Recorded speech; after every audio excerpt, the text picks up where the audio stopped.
हम कहते हैं बाबा ज्ञान के सागर हैं, बाबा प्रेम के सागर हैं, बाबा शांति के सागर हैं, आनंद के सागर हैं, सुख के सागर, हर चीज सागर के साथ हम तुलना करते हैं। तो सागर का भावार्थ क्या?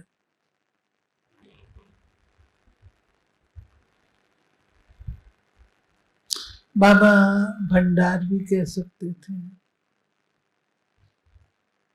बाबा और कुछ भी कह सकते थे। सागर क्यों कहा? क्योंकि सागर में डेप्थ है, सागर बेहद है, सीमा नहीं है।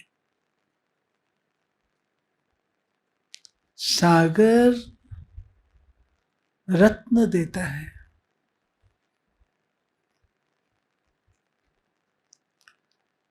आपको पता है मोती कैसे निकलता है? पता है मोती कैसे मिलता है? पता है? कोई को पता है?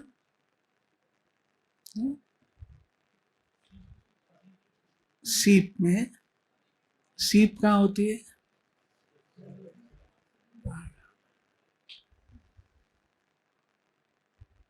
तल्ले में। अभी मैं कुवैत में थी तो वहां उन्होंने बताया कि यहाँ का जो प्रोफेशन था, ऑयल मिलने से पहले वो मोती निकालना था, और गोताखोर मोती निकालते थे, एक दिन में नहीं मिलते थे, वो कई महीने अंदर रहते थे।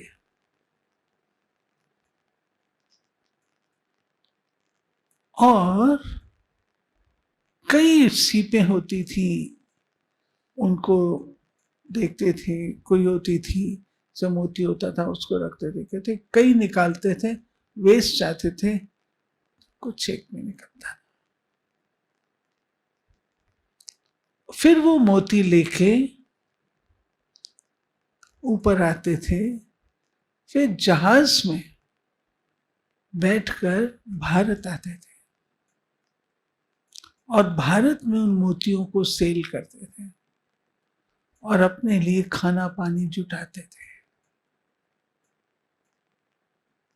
अब सोचो कितनी मेहनत। ऑयल मिला तो आज कुवैत की इकोनॉमी सबसे अच्छी इकोनॉमी है। तो बात है मोती चुगने की। मोती चुगने, हम लोग तो मोती ऐसे ही सरलता से समझ लेते हैं ना, ये मोती वो नहीं है।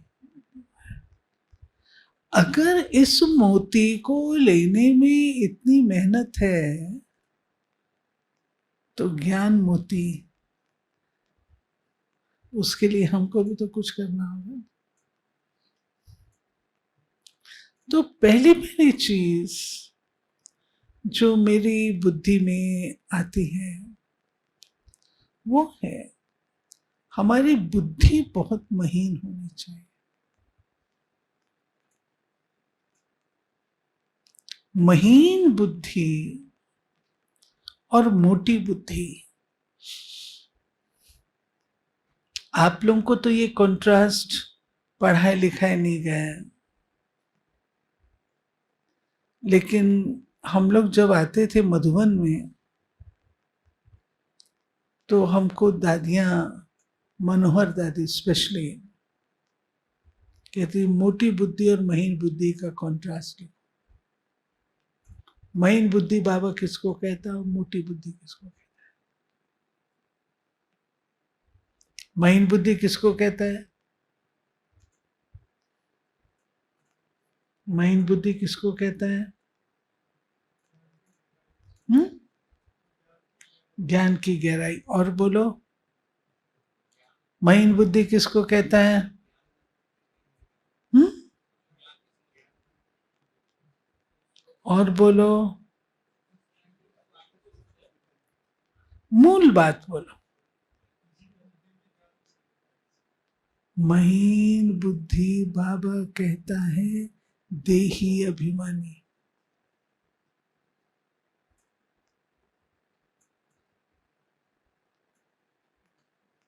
Soul conscious.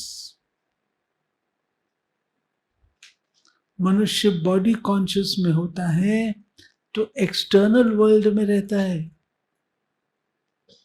बाह्य दुनिया में, बाह्य मुक्ता में।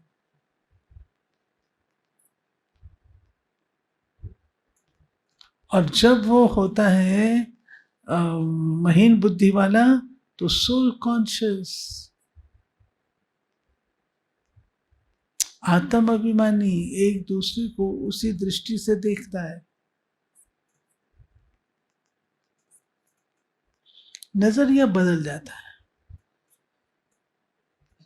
देह अभिमान वाले का नजरिया और देही अभिमानी वाले का नजरिया थोड़ा देखो, इमर्ज करो, दोनों को इमर्ज करो।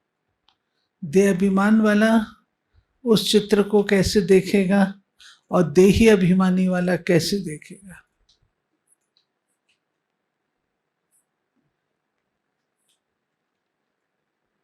आपको अनुभव होगा, बदल जाएगा। देह अभिमान वाला देखेगा, एक मुस्लिम लेडी है, वो प्रकृति को देख रही है, और देही अभिमानी वाला होगा,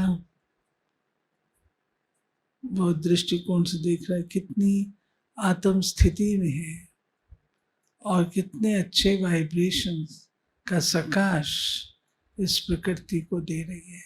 वो चित्र है ना पीछे, मैं उसकी बात कर रहा हूं। उस चित्र को देखो, दोनों में अंतर आपको पता लगा। देह अभिमान मोटी बुद्धि, जो महीन बुद्धि है उसकी ग्रास्पिंग पावर अच्छी होती है, कैचिंग पावर अच्छी होती है, जिसको बाबा कहता है इशारों से समझने वाले।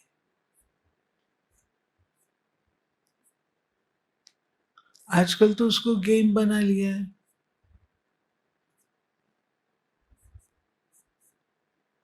गेम के रूप से करते हैं, क्या बोलते हैं उसको, डम को क्या बोलते हैं, कुछ डम डम शेल कुछ ऐसे बोलते हैं। हाँ हाँ, ये बोलते हैं। उसको आप चेक करो। लेकिन बाबा ने तुमको इशारे बताए। महीन बुद्धि किसको कहेंगे? इशारों से समझने वाली। इशारा किसको कहता है बाबा?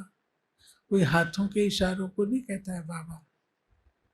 बाबा इशारा कहता है, इसको कुछ बात कही गई तो मैं पिकअप कर दूं, इसको कुछ कहा गया तो मैं पिकअप कर दूं, मुझे कहने की जरूरत ना पड़े, बिना कहे कर लूं, वो महीन बुद्धि है। महीन बुद्धि निर्विघ्न होता है। क्यों? ज्ञान की गहराई होती है, हर बात को समझता है, समझ करके रिस्पॉन्ड करता है। महीन बुद्धि। बाबा को महीन बुद्धि बच्चे पसंद है।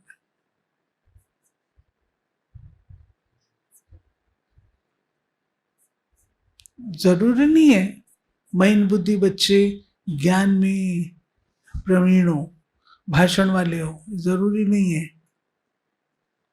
महीन बुद्धि वाले बच्चे ज्ञान सुनाने में होशियार हो ये जरूरी नहीं है, लेकिन महीन बुद्धि वाले ज्ञान को धारणा में लाने में होशियार हो। अंतर है,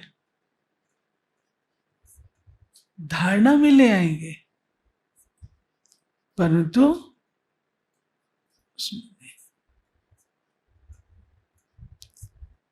कई ऐसे भी होते हैं जो दोनों में होशियार होते हैं, ज्ञान भी बढ़िया सुनाएंगे, धारणा भी बढ़िया रखेंगे, दोनों में होशियार है। तो बाबा ने जब हमको कहा कि महीनता से महानता, महीनता से महानता, तो ज्ञान की महीनता क्या है? एक एक ज्ञान के पॉइंट को आप लो, एक एक पॉइंट लो, कोई भी पॉइंट लो, या आपस में जब आप बैठोगे ना तो ये एक्सरसाइज करना। मानो एक पॉइंट है, भगवान सर्वव्यापी नहीं है, ये ज्ञान की पॉइंट है, इसकी महीनता क्या है? इसकी महीनता, इसकी डेप्थ क्या है? कोई जना सुनो, चलो गहराई में चलो।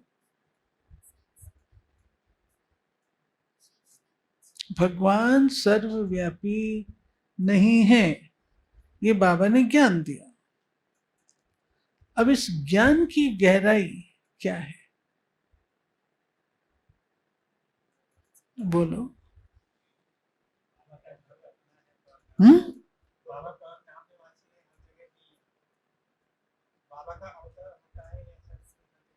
ये एक्सप्लेनेशन दे रहे हो आप, सिर्फ इतने का बताओ, परमात्मा सर्वव्यापी नहीं है, ये ज्ञान का एक सिद्धांत है, इसकी गहराई क्या है, महीनता क्या है? इंपॉर्टेंट है, बाबा मुरलियों में सुनाता है।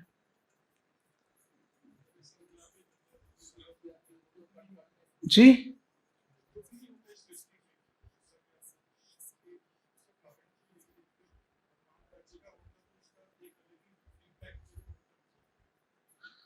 बाबा ने कहा तुमने सर्वव्यापी कह के मुझे गाली दी, इसका मतलब इतनी गहरी चीज कुछ होगी ना।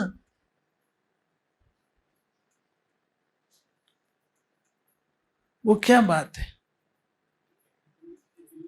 माइक दो भाई, माइक दो।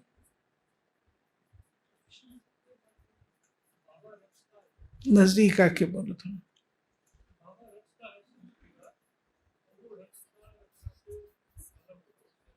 रचयिता और रचना में अंतर होता है, उसके अंदर नहीं होता, रचयिता अलग रचना अलग। इसकी महीनता क्या है कि अगर सर्वव्यापी हमने माना, हम याद किसको करें? बुद्धि एकाग्र कहाँ करें? जहां बुद्धि जा रही है जाने दो, सब जगह भगवान है। फिर योग का पुरुषार्थ क्यों करें? योग का सब्जेक्ट ही खत्म हो जाता है। जहां जा रही जाने दो, जिधर देखता हूं तू ही तू है, जिधर जाती है बुद्धि वहां तू ही तू है, तो बुद्धि तो लगी पड़ी है। तो भगवान की याद नहीं आती, ये कंप्लेन ही खत्म हो जानी चाहिए ना। मुझे बाबा याद आ नहीं सकता अगर मैं उसको सर्वव्यापी मानती हूं। किसको मानूं, किसको याद करूं? आप भी भगवान, मैं भी भगवान, ये भी भगवान, ये भी भगवान, किसको मानूं? एकाग्रता कहां से आए? वो भावना, वो स्नेह, वो प्यार भगवान के प्रति कहां से पैदा होगा? मक्खी मच्छर में भगवान है, आपका प्रेम तो नहीं है ना। कुत्ते बिल्ली को साथ में बैठ के खाना तो नहीं खिलाओगे ना एक थाली से।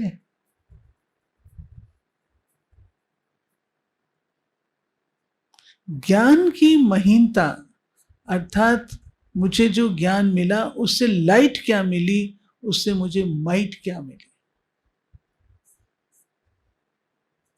दूसरे शब्दों में, और जब तक आप उसकी अच्छी तरह से मनन चिंतन नहीं करते हैं तब तक वो चीज आपको ठीक से समझ में भी नहीं आती है। वो रत्न को आप रिपीट कर लोगे, लेकिन जो दिल से आपके लगे और आप समझो, अंडरस्टैंड करो, शेयर करो, वो नहीं कर पाओ।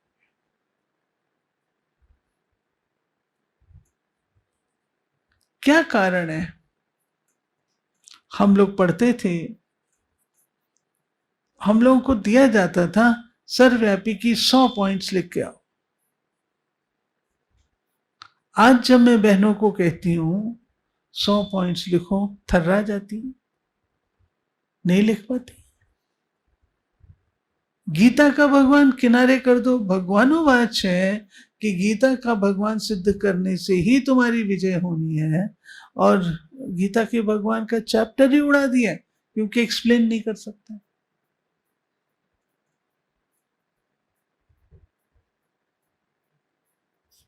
तो बाबा ने दिया है ना,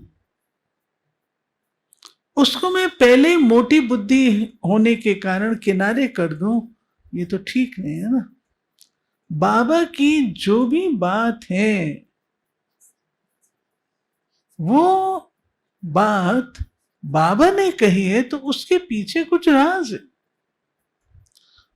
ये मेरी योग्यता है कि मैं उस राज को कैसे निकालती हूं, उस राज को कैसे समझती हूं, ये मेरी अपनी योग्यता। हम लोग बच्चे थे तो हमको सिखाया जाता था आत्मा कैसी है, अंगुष्ठाकार है। ये मैं आपको रियल बात बता रही हूं अपने बाल्यकाल की। आखिर हमको भी ज्ञान में चलते 65 वर्ष हो गए। अंगुष्ठाकार 1960 में बाबा ने ज्ञान दिया कि आत्मा ज्योति बिंदु है। हम सुनते आए अंगुष्ठाकार है। शिव बाबा कैसा है? गोल गोल लाल लाल बड़ा बड़ा। बाबा ने कहा शिव बाबा ज्योति बिंदु है। अब क्या गहराई है? साइंटिस्ट डॉक्टर माथुर जब मम्मा से मिले, पहला सवाल किया भगवान क्या है?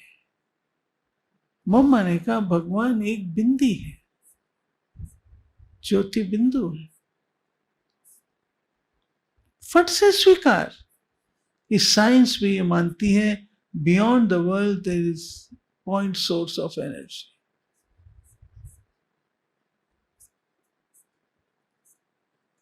तो ज्ञान की गहराई को, अब कल्प वृक्ष आज का था ग्रेट ग्रेट ग्रैंडफादर है, ब्रह्मा ग्रेट ग्रेट ग्रैंडफादर है। ये ज्ञान जानने से मुझे क्या फायदा है? वो है इसकी महीनता। मुझे क्या फायदा है? ग्रेट ग्रेट ग्रैंडफादर है, इससे मेरी महीनता क्या है? बोलो, बताओ। इस पॉइंट में महीनता क्या है? फिर महानता क्या है? 3 स्टेप है। पहला ज्ञान का पॉइंट, दूसरा उस ज्ञान की महीनता, और तीसरा फिर उससे महानता। तो सारे लोग जो भी मनुष्य हैं तो हम उन्हीं से निकले हैं। तो सारा वर्ल्ड एक फैमिली हो, सारा वर्ल्ड एक फैमिली हुआ, वो हमारे रूट हैं और हम उनके एक्सटेंशन हैं। सेकंड ये है कि हम जो ब्रह्मा कुमार ब्रह्मा कुमारी हैं, तो हम भी कहीं ना कहीं ग्रैंडफादर हैं। जो आज की जनरेशन है, जो लास्ट वर्ल्ड के जो भी लोग हैं, तो हम, जो बाबा कहता है पूर्वज हैं आप, तो हम भी चूंकि ग्रेट ग्रेट ग्रैंडफादर के डायरेक्ट लिंक हम हैं, संगम पे हम उनसे वर्षा लेते हैं, उनसे नॉलेज लेते हैं, उनके साथ में आपको दीदी जैसे भाग्य मिला अंग संग रहने का, तो we are also great grandfathers of this old world. तो सेकेंड, ये मेरे को दो चीजें समझ में। Very good. एक एक हिस्सा आपने सुनाया, इसके साथ ही आगे और बढ़ो। ग्रेट ग्रेट ग्रैंडफादर, तो बाबा ने हमको क्या कहा, किसका है वो ग्रेट ग्रेट ग्रैंडफादर? मनुष्य सृष्टि का है। ग्रेट ग्रेट ग्रैंडफादर के साथ और कौन थे? हम थे। हम बच्चे थे ना बाबा के साथ। ब्रह्मा अकेला तो इस धरती पर नहीं था, हम थे उसके साथ। हम थे तो ग्रेट ग्रेट ग्रैंडफादर वो हुआ, तो हम कौन हो गए? हम उसकी संतान, हम भी तो ग्रेट ग्रेट कुछ हो गए, अंकल हो गए, जो मर्जी हो, ग्रेट ग्रेट तो हो गए। तो वो जो ग्रेट ग्रेट है वो मुझे क्या बना देता है? पूर्वज, पूज्य। ज्ञान की गहराई में जाएंगे, इसकी इसी पॉइंट की महीनता में जाएंगे, डाउन जाएंगे, तो आपको लगे अरे सारे वृक्ष के बाबा, आप लोगों को पता है या नहीं, बाबा अभ्यास कराता था शुरू में। बच्चे, तुम कल्प वृक्ष के नीचे बैठे हो, और अभी सकाश तो सारे वृक्ष। कभी बाबा कहता था सृष्टि के गोले के ऊपर तुम बैठे हो, अभी सकाश तो मैं कहां बैठी हूं? जड़ में हूं, जड़ में हूं। जड़ का काम क्या होता है? सारे वृक्ष को थाम के रखता है। जड़ का काम क्या होता है? सारे वृक्ष को भोजन देता है, आखिरी पत्ते तक भोजन देता है। जड़ का काम क्या होता है? सारे वृक्ष हिले डुले कुछ भी हो, स्वयं को स्थिर रखते। अगर जड़ निकल करके आ जाए तो मुश्किलात आ जाए। जड़ गुप्त होती है, जड़ रूप रंग वाली नहीं होती है, जड़ में सुगंध नहीं होती है, जड़ लेती नहीं है, जड़ देती है। ये सब उस एक पॉइंट की महीनता है। अब इससे महानता क्या आती है? इसकी और गहराई में आप जा सकते हैं, और भी गहराई में जा सकते हैं। अब इससे महानता क्या है आपको? मैं पूर्वज हूं, तो मुझे अपने आप को कैसे रहना है? दाता। पूर्वज दाता है, पूर्वज सदा शुभ चिंतक हैं, पूर्वज सदा सबको हिम्मत उमंग उल्लास देने वाले हैं, पूर्वज पूज्य हैं। ये उसकी महानता, महीनता से महानता। क्लियर हुई है बात? कोई भी पॉइंट ले लो आप, कोई भी पॉइंट ले लो, उसकी गहराई में जाओ कि बाबा ने इसके लिए क्या कहा। और मुरलियों में आता है, सब कुछ मुरलियों में है। मजे की बात यह है कि ज्ञान सागर ने अपने आप को मुरलियों के माध्यम से स्पष्ट किया है। चिड़ियों ने सागर को हप किया, अब वो छोटी सी चिड़िया सागर को कैसे हप करेगी? सार रूप में जो सागर ने कहा उसको जीवन में अपनाना, ये है हप करना। इतने सारे सागर को थोड़ी हप कर लेंगे। इसीलिए से कोई भी पॉइंट आप लोगे ना, तो महीन बुद्धि अर्थात थोड़ा उसकी डेप्थ में जाना, गहराई में जाना, अंडरस्टैंड करना। बाबा ने ये पॉइंट क्यों कही? क्या इसके बिना हमारा ज्ञान इनकम्प्लीट है? चार पांच शब्द आप ले लो, क्या, क्यों, कब, कैसे, कहा, जिसको हम कहते हैं मंथन। मंथन क्या है ये पॉइंट? बाबा कहता है ना कि जैसे देखो दही होती है, दही अपने आप में शक्तिशाली है, लेकिन दही को बिलोते हैं, मक्खन कब निकलता है? जब उसमें पानी डालते हो, उसके बाद पतला करते हो तो मक्खन आता है। सोने का जेवर कब बनता है? मोटी डली के रूप से आपको सोना मिल जाता है, लेकिन जब तक सोने को आपने दूसरे में कन्वर्ट नहीं किया, लीफ में कन्वर्ट नहीं किया, पाउडर में कन्वर्ट नहीं किया, आप उससे जेवर कैसे बना सकते हैं सुंदर से सुंदर? बन ही नहीं सकते। तो ज्ञान को हमको बहुत महीनता से अंडरस्टैंड करना है, उससे शक्ति मिलती है। जैसे भोजन हम खाते हैं ना, बाबा ने एक मुरली में कहा है कि जैसे भोजन हम करते हैं, भोजन करते हैं तो ऐसे ही आप मोटी मोटी गस्सा आप ले लो और अंदर गल्प करते जाओ तो पेट को तकलीफ होगी ना। लेकिन अगर आप उसको अच्छी तरह चबा करके खाते हो, महीन करके खाते हो, तो महीन होता है, तो वो जाकर के आपके ब्लड में जाता है। और ऐसे ही आप खाएंगे तो ऐसे ही आ जाएगा, बाहर आ जाएगा, फायदा नहीं देगा।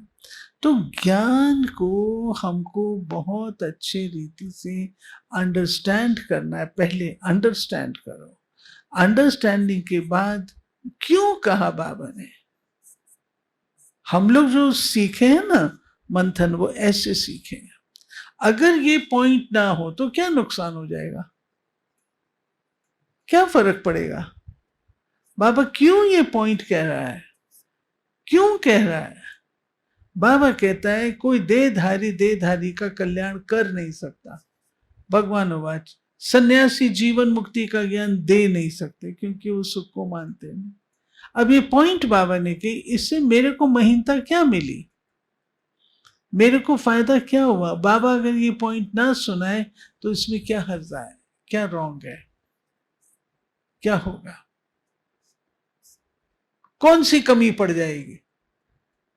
जब आप इस दृष्टिकोण से कोई भी पॉइंट को देखेंगे तो आपको उस पॉइंट की वैल्यू का पता लगेगा। फिर उसके विघटन करो, उसका विघटन समझते ना, एनालिसिस का विश्लेषण करो और फिर लाओ ज्ञान की। अरे इतनी बढ़िया बात कल परसों की मुरली में था कि श्री कृष्ण रचना है, वो बीज रूप नहीं है, बीज रूप शिव बाबा है। तो श्री कृष्ण रचना है, तो वो रचना का कैसे स्वरूप दिखाते हैं, कैसे सिद्ध होता है कि वो रचना है जो दुनिया में दिखाते हैं? पत्ते पर शिव बाबा बीज रूप दिखाते हैं, श्री कृष्ण को पत्ते पर दिखाते हैं। तो पत्ते पर दिखाना अर्थात रचना है ना, पत्ता रचयिता तो नहीं है, रचना है। ऐसे बाबा की पॉइंट्स को निकालो, भिन्न भिन्न पॉइंट्स को निकालो, भिन्न भिन्न पॉइंट्स को निकाल करके उसके डेप्थ में, बारीकी में जाओ। फिर उस बारीकी को अप्लाई कैसे करना है? बाबा कहता है कि बच्चे तुमको ये महान बनना है, महीनता से महानता आती है। अब मानो सेवा का क्षेत्र है, ज्ञान है, चलो ज्ञान में ही ले लो। ज्ञान की कोई पॉइंट की महीनता में बाबा कहते हैं हर आत्मा के अपने अपने संस्कार है। ये बाबा ने मेरे को ज्ञान दिया। हर आत्मा अपना अपना पार्ट प्ले करती है, हर आत्मा के अपने अपने संस्कार है। ये पॉइंट आ गए। अब इस पॉइंट से महीनता में जाना, इसकी महीनता में जाओ तो क्या करना होगा?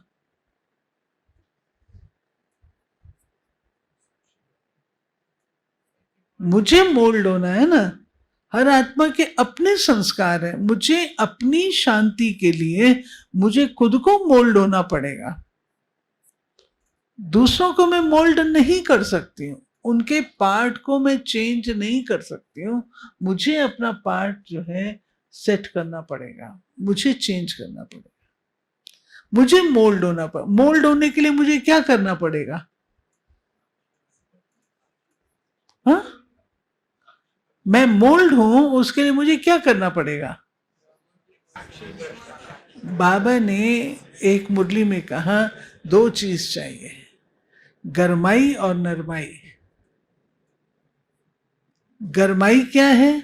ये भगवान बात सुना रही हूं, ये बाबा की पॉइंट ही है। ये गरमाई क्या है? निर्माणता। बाबा ने कहा निर्माणता। और नरमाई क्या है? नम्रता। नम्रता, निर्वाणता अर्थात ह्यूमिलिटी। Humility, humble. चलो इसने ऐसा किया, कोई बात नहीं, मुझे अपनी शांति के लिए अपने आप को ठीक करना है। तो ह्यूमिलिटी, और ह्यूमिलिटी के बाद फिर जो है नम्रता। पहले तो अंडरस्टैंड करो ना, मेरे को करना है निर्माणता, फिर नम्रता, चेंज करना, मोल्ड करना। जो आपने कहा ना मोल्ड करना, मोल्ड कैसे होंगे? मोल्ड होंगे नरमाई से। नम्र बनना है, गरमाई और नरमाई, ठीक है। इसी रीत से और भी बात हम ले सकते हैं। तो महीनता में जाने के लिए पहली चीज हमने देखी, अपनी बुद्धि को महीन बनाए। सोल कॉन्शियस बहुत बारीक बुद्धि है, जहां तक हो सके लाइट, बारीक, मोटे मोटे उसमें नहीं जाए तो दुनिया भर की बातें आएंगी। लेकिन जैसे हम कहते हैं सार देखो ना, विस्तार में ना जाओ, सार देखो ना। तो सार कॉन्शियस, महीनता माना सार कॉन्शियस। बातों में जाएंगे, उसका कोई एंड नहीं है, कोई एंड नहीं है। इसने ये कहा, उसने ये कहा, उसने ये कहा, कोई एंड नहीं है। लेकिन मुझे अपने आप को ठीक रखने के लिए नम्रता भी धारण करनी है, तो निर्माणता भी धारण करनी है। इस प्रकार से एक सोल कॉन्शियस, दूसरा फिर क्या, क्यों, कब, कैसे, कहां, ये 5-6 क्वेश्चंस हैं, उनको आप लीजिए। एक एक बात है, सर्वव्यापी की बात क्यों कही गई, क्या है वो बात, कब कही गई, किस परिप्रेक्ष्य में कही गई। मैं आपको एग्जाम्पल देकर के बताती हूं। अब सर्वव्यापी का ज्ञान पहले तो नहीं था, द्वापर युग में आया। द्वापर में आया, क्यों आया? जब हम आत्माएं देह अभिमानी बनी, देह अभिमान में आकर के विकारों के वशीभूत हुई, तो ऋषि मुनियों ने कहा कि भाई ध्यान रखो, परमात्मा देख रहा है, परमात्मा देख रहा है, ताकि डर खतरा रहे। तो लोग स्वीकार करते थे, नहीं भाई परमात्मा देख रहा है। धीरे धीरे उन्होंने देखा कि ये तो कुछ भी नहीं होता, परमात्मा के देखते हुए ये गड़बड़ करते हैं। तो परमात्मा सब जगह कण कण में व्यापक है, देख रहे हैं आपको, जो मर्जी कर लो। तो ढिठाई आई। तो सर्वव्यापी का कॉन्सेप्ट 3 कारणों से आया। एक स्नेह, दूसरा भावना, तीसरा भय। स्नेह, जिसका स्नेह होता है किसी से, उसको व्यक्ति सब जगह नजर आता है। भावना, जाकी रही भावना जैसी प्रभु मूर्ति देखी तैसी। हम लोग स्टोरी सुनाते हैं ना कि एक माँ थी, उसने अपनी आया को कहा कि जाओ और मेरे बेटे को खाना दे आओ। उसने कहा आपका बेटा कैसे, मैं तो देखा नहीं, स्कूल में जो सबसे सुंदर बच्चा होगा ना वो मेरा बेटा है। गई और अपने बेटे को खाना खिला के आ गई। बच्चा शाम को आया, माँ खाना नहीं भेजा, आया को बुलाया, आपने कहा था कि जो सबसे सुंदर बच्चा है वो मेरा बच्चा है, तो उसको खाना खिलाना। तो मुझे तो अपना ही बच्चा सबसे सुंदर लगा, तो मैं उसको खिला के आया। भावना। और तीसरा भय, डर से। तो उस स्नेह में आप, लैला मजनू की बात है, मजनू से पूछा, स्याही गिर गई, मजनू से पूछा क्या लिखा है, बोला लैला, उसको लैला ही नजर आती थी, लैला से ही स्नेह था। तो स्नेह, भावना और भय, भय डर से, प्रभु देख रहे हैं आपको, इन 3 कारणों से सर्वव्यापी का कॉन्सेप्ट आया। अब इस कॉन्सेप्ट ने क्या नुकसान कर दिया, आप सोचो, इसकी गहराई में जाओ, क्या नुकसान हुआ इस कॉन्सेप्ट से, संसार में क्या इफेक्ट पड़ा, मेरे पर्सनल लाइफ पर क्या इफेक्ट पड़ा, पर्सनल लाइफ पे क्या इफेक्ट पड़ा, हर एक कोई सोचो, इसकी गहराई में जाओ। फिर उसके बाद अगर मैं इस कॉन्सेप्ट को अच्छी रीति से समझ लेती हूं, इसकी महीनता मुझे समझ में आ जाती है, तो वो महीनता क्या है कि तुम्हारी बुद्धि भटकी है, तुम प्रभु से दूर हुए हो, विपरीत हुए हो, बाह्यमुखी बने हो, तुम भय, डर, खतरा सब निकल गया, इसलिए ज्यादा खराब हुए हो। ये सब बातें सर्वव्यापी के कारण से। और इनको जान लेने से मेरे में क्या इंप्रूवमेंट आएगी, वो बात देखो, मेरी बुद्धि एकाग्र हो जाएगी। आप किसी कन्या को कहो, हम लोग मिसाल देते हैं ना, किसी कन्या को कहो कि तुम अपने होने वाले पति को याद कर, वो किसको याद करे, बुद्धि भटक जाएगी। आप उसको बता दो तेरे होने वाले पति का नाम सो एंड सो है, वो ये करता है, ये करता है, यहाँ रहता है फलां, वो अखबारों में पढ़ती है लखनऊ में बाढ़ आ गई, तो ध्यान उसका जाता है ना, कहीं उस घर में भी तो नहीं आ गई। वो अखबार में पढ़ती है लखनऊ के इंजीनियर्स की तनख्वाह बढ़ा दी गई, उसका ध्यान जाता है ना। आपने उसकी मुलाकात नहीं कराई, आपने उसको परिचय नहीं कराया, कुछ नहीं किया, लेकिन उसका ध्यान तो जाता है ना। एकाग्र हो जाती है बुद्धि। आप ऐसे कह दो किसी को भी याद कर ले, ऐसे होता है क्या, ऐसे होता है क्या, बुद्धि भटकेगी ना।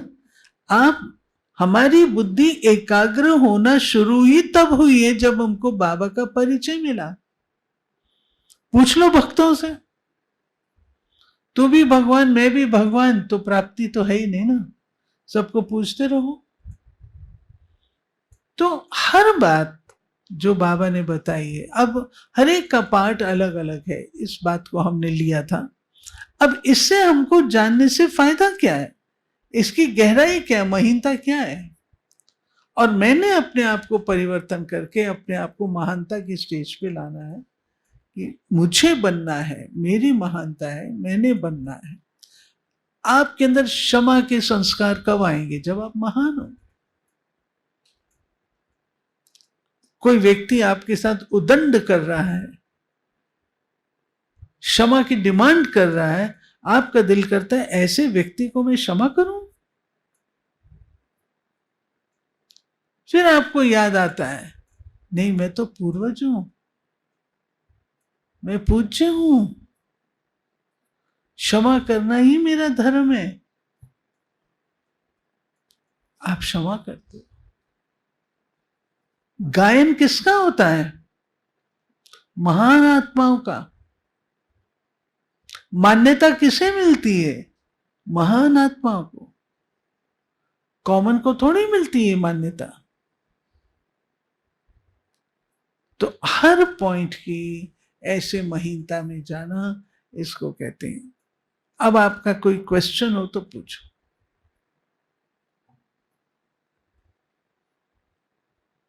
कि मैं चाहती हूं आप लोग ज्ञान की महीनता में जाओ, स्वयं जाओ। जब जाएंगे आपको मोती मिलेंगे। मोती में आज मैं क्लास में आई, क्लास में आई तो आज की मुरली में क्या था? आज की मुरली में क्या था? निद्रा जीत बनना है। और निद्रा जीत, अगर मैं यही पॉइंट ले लो आज का, अगर मैं निद्रा जीत नहीं, निद्रा जीत बनने से मुझे फायदा क्या है? ज्ञान है। इसकी महिमा क्या है? जो संस्कार मेरे निद्रा में है, कौन से संस्कार निद्रा के हैं?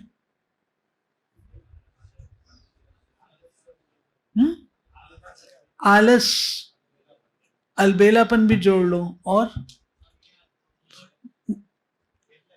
निष्क्रिय, इनएक्टिव, बोझ, थकान,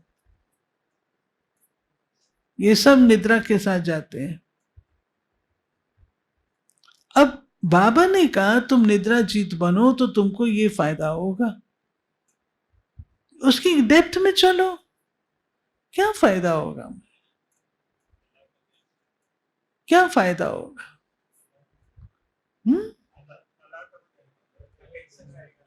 केवल अलर्ट होंगे, ये ऊपरी बात है। थोड़ी गहराई में जाओ, और गहराई में जाओ। अलर्ट होना स्ट्रेस पैदा करेगा। हर समय अलर्ट रहो पहरेदार की तरह।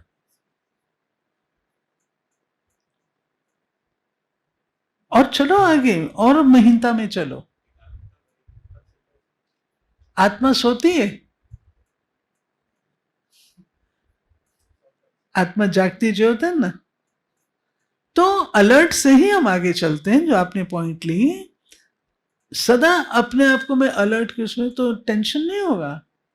टेंशन होगा, हर समय कॉन्शियसनेस में रहेगा। अलर्ट रहना, मुझे अलर्ट रहना, अलर्ट रहना नहीं। इसको नेचुरल नेचर में बदल, जागती ज्योत हूं। फिर मुझे कोई बातों पे अलर्ट रहने की आवश्यकता नहीं पड़ेगी। जो राइट बातें वही मेरे सामने होंगी।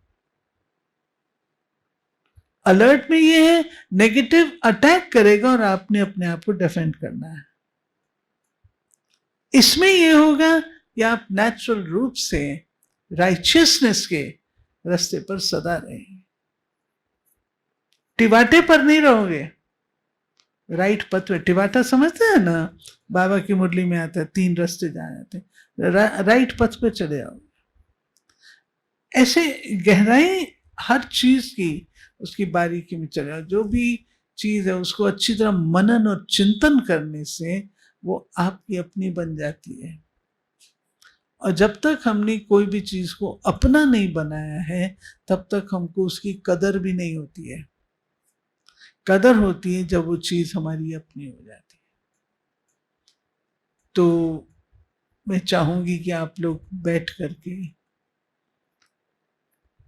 1 घंटा है आपके पास, 1 घंटे में आप बैठ के, मैं लंबा क्लास नहीं कराना चाहती, it will be just beating around the Bush, तो वो मेरे को ठीक नहीं लगता। मैंने 3-4 बातें कही प्रमुख। पहली, नजरिया हमारा चेंज होता है। दूसरा, क्या, क्यों, कब, कैसे कहा। तीसरा, अगर ये पॉइंट ना हो, ज्ञान की ये पॉइंट ना हो, तो क्या फर्क पड़ता है। तो उससे आपको उसकी पॉइंट की, ज्ञान की पॉइंट की वैल्यू का पता लगेगा। आप उसकी बारीकी में जाएंगे, और बारीकी में जाने के लिए थोड़ा मनन चिंतन करते हुए इसकी डेप्थ क्या है, और फिर इसको मैं अप्लाई कैसे करूं अपने जीवन में, इसको अप्लाई कैसे करूं जिससे मैं महान बनूं। मुझे महान बनना है, ये मेरा टारगेट है, ये मेरा लक्ष्य है, महान बनना है। और बाबा ने महान बनने के लिए कहा, महीनता से महान बनना है। तो कौन सी ज्ञान की वो महीन पॉइंट मुझे महान बनने में सहयोग देगी, मेरे लिए अनिवार्य है। सहयोगी नहीं, अनिवार्य है।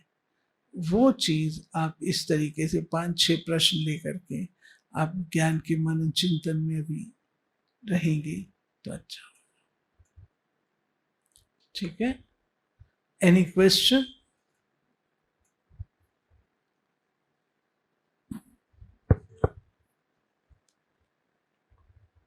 ओम शांति। दीदी जैसे सूक्ष्म हम पाप कर्म या विक्रम की बात होती है, जैसे मान लो मैंने कोई अपना झूठा बर्तन कहीं रख दिया, अब उसकी वजह से किसी के संकल्प चले तो वो कैसे मुझे इफेक्ट करता है उसके संकल्प चलना, या फिर वो उसको पॉजिटिव भी ले सकता है, या वो मेरे किसी भी काम से किसी ने मुझे कुछ काम दिया और मैंने अपना 100% किया लेकिन फिर उसके अकॉर्डिंग नहीं हुआ जिन्होंने काम दिया, तो उनके जो संकल्प चले या उस चीज़ से गलत जो इफेक्ट पड़ा मेरे कर्म से, तो उसका भार मेरे पे कैसे आता है और क्या मतलब कैसे काम करती है ये चीज़ें, सूक्ष्म सूक्ष्म जो हम परफेक्शन नहीं देते और संकल्प चलते हैं दूसरों के। इन्होंने एक तो का विक्रम, मैंने कोई चीज कहीं रख दी तो कोई चीज कहीं रख दी और दूसरे के संकल्प चले तो उसका कैसे इम्पैक्ट पड़ता बताते हैं। हाँ, मेरे पे क्या भार चढ़ा उनका है? उनके संकल्प का है मुझ संकल्प का हम पर क्या भार पड़ा? मैं बताती हूँ। आपने बहुत अच्छा सवाल पूछा। बाबा इसके ऊपर, मम्मा इसके ऊपर, दादियां इसके ऊपर बहुत अच्छा हमको समझाती हैं। देखो, व्यर्थ को बढ़ाने के ये सारे साधन है। आप कोई चीज कहीं से ली, उठा के कहीं और रख दी, आपको ही भूल जाएगा आपने कहाँ रखी है। एक चीज कहीं से उठाई, वहीं वापस रखनी है, आपको पता है उस चीज की जगह वो है, और वहां ना रख करके आपने कहीं और रख दी है, आप ही भूल जाओगे कहाँ रख दी है। पहले तो आपके व्यर्थ संकल्प चलेंगे, व्यर्थ समय जाएगा। दूसरा, जिस व्यक्ति की वो चीज है वो आपसे मांग रहा है, उसके भी संकल्प चलेंगे। तो मेरी गलती है ना, मेरी गलती के कारण से उसके संकल्प चल रहे हैं, तो आपका हिसाब किताब बनेगा, बनेगा। ये बड़ी भूल नहीं है, परंतु अगले के संकल्प तो चल रहे हैं ना, उसका टाइम तो वेस्ट जा रहा है ना। मैं आपको एक छोटी सी घटना सुनाती हूँ। बाबा संकल्पों को कितना महत्व देते थे। बेंगलोर से पार्टी आई थी मधुबन में, तो वापस जा रही थी, तो बाबा ने कहा दीदी को पार्टी जा रही है, अंगना के लिए, अंगना भाई बाबा के बड़े लाडले बच्चे थे, अंगना के लिए टोली भेजना। तो दीदी ने क्या किया, दीदी ने उठा के वो बात अपनी जूनियर को बोल दी। अब जूनियर को बोली तो जरूर होगा काम। शाम को बाबा ने पूछा, दीदी अंगना को टोली गई? दीदी ने कहा, जी बाबा जरूर चली गई होगी, मैंने फलानी को बोल दिया था, वो जरूर गई होगी। तो बाबा ने कहा, बच्ची पता करके आओ। वो पता करने गई, उससे पूछा, उसने तो बोल दिया कि मैं तो भूल गई। तो दीदी बड़े लहजे से आई और आकर के, बाबा अंगना को तो टोली गई नहीं। बाबा बहुत सीरियस हो गया, कोई बड़ी बात तो नहीं है, टोली ही नहीं गई ना। हम और आप तो ये सोचेंगे ना क्या बड़ी बात है, लेकिन बाबा गंभीर हो गए। बाबा गंभीर हो गए, सीरियस हो गए, और दीदी को क्या कहा, दीदी इसका बोझ तेरे पर चढ़ेगा। क्यों? बच्चे के पास टोली जाती, वो खाता, उसको बाबा याद आता, योग लगता, जो उसकी कमाई होती वो सारी कमाई उसकी खत्म हो गई, ये सारे तेरे अकाउंट से कटेगा।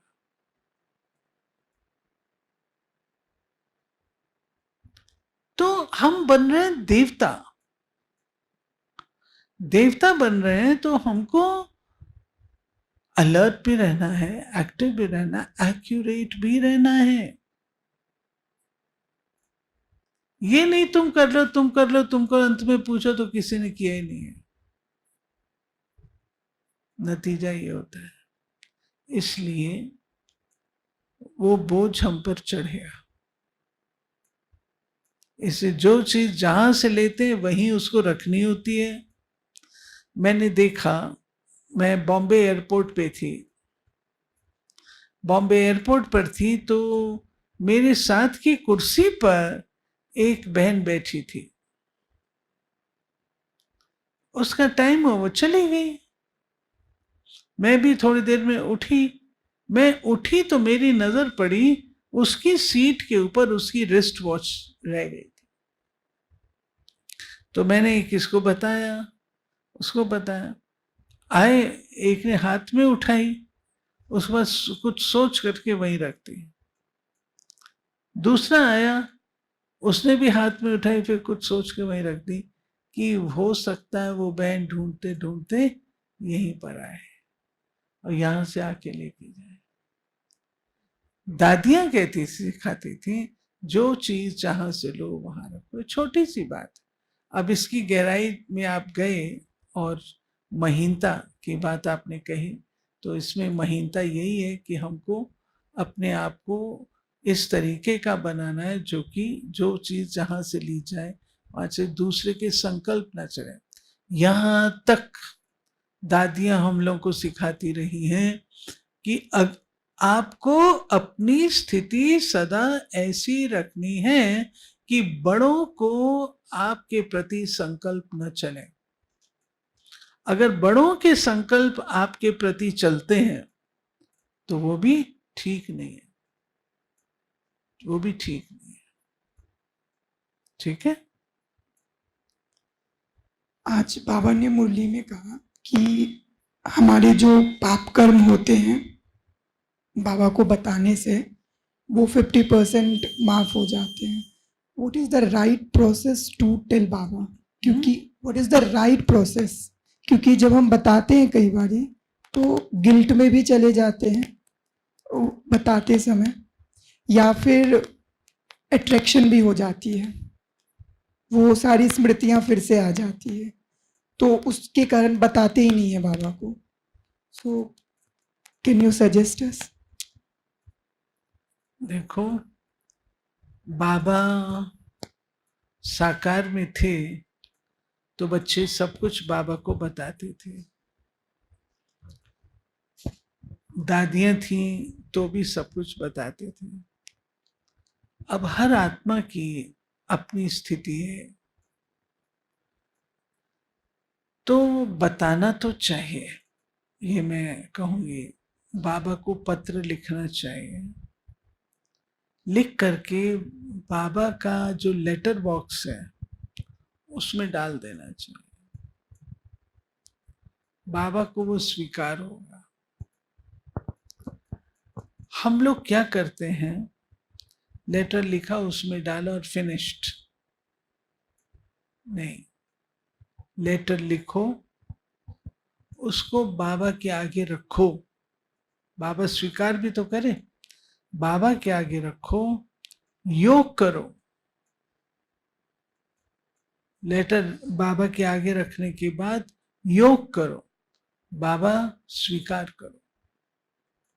बाबा स्वीकार करे आपकी उस बात को, उसका आपको पता लगेगा, आपको अंदर संतोष आएगा, हल्कापन आएगा कि बाबा ने ये स्वीकार किया। उसके बाद आप चाहो तो उसको फाड़ के फेंक दो, चाहो तो बाबा के लेटर बॉक्स में डाल दो, चाहो तो मधुबन में लेटर बॉक्स में डाल दो, वो आपके ऊपर डिपेंड करता है। लेकिन ये तरीका अपनाने से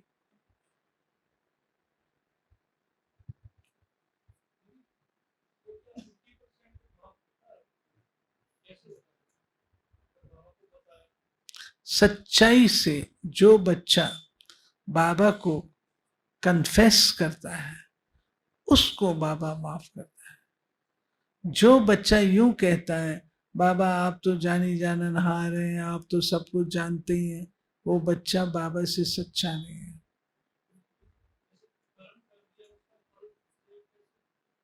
वो भगवान है, वो भगवान है, हमारी सजा को आधा कर सकता है।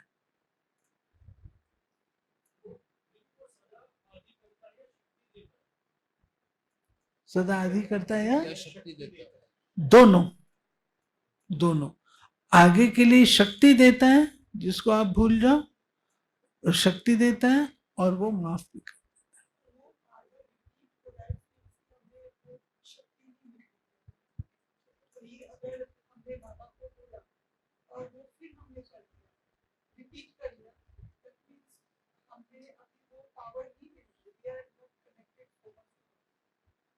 शक्ति नहीं मिली ना, नहीं, फिर रिपीट हो तो वो गड़बड़ है ना।